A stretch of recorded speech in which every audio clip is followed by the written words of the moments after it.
AITA for telling my daughter the truth about why her aunt is no longer in our lives. I, 45 female, have 2 daughters, Leela 17 and June 14. I also have a sister named Kara, 48, who used to be incredibly close with me and my kids. We were the kind of sisters who talked daily, who showed up at each other's houses unannounced, who shared holidays, who were practically co-parenting. 3 years ago, I cut Kara out of my life entirely. No contact. It was the hardest decision I've ever made, and until recently, my daughters didn't fully understand why. I'd always told them, it's complicated, and I'll explain when you're older. But last month, Leela came to me with tears in her eyes, saying Kara had reached out to her privately through Instagram. She didn't say anything inappropriate, just that she missed her, and hoped one day she'd be able to see her again. Leela wanted to know why I'd cut off her aunt, and I decided she deserved the truth. So I told her. 3 years ago, my husband, Leela and June's father, was diagnosed with stage 3 colon cancer. It was sudden and brutal. Kara was there for me at first, dropping off food, babysitting, checking in, but then, 2 months into the battle, I discovered that she and my husband were having an emotional affair. They had been confiding in each other privately, meeting for long walks, texting constantly.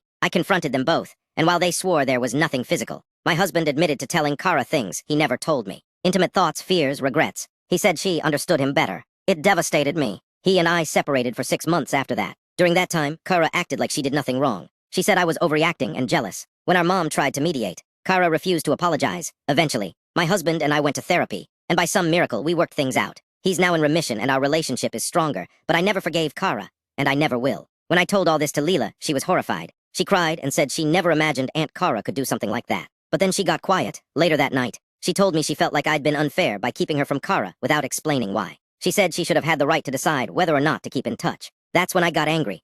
I told her she was a child when it happened and didn't understand the level of betrayal, that I was trying to protect her, and June from unnecessary confusion. That family loyalty should mean something. Since then, Leela has been distant. She says she understands now, but still feels conflicted. She started talking more with her dad than with me, and spends more time in her room. Now my husband says I shouldn't have told her the truth in that much detail. He says I could have just said Kara betrayed me and left it at that. My own mother has even suggested I was weaponizing the truth against Kara to make sure my daughters never reconnect with her. I don't see it that way. I think I was finally being honest. But now I'm starting to wonder, did I say too much? Did I burden my daughter with adult drama she shouldn't carry? AITA.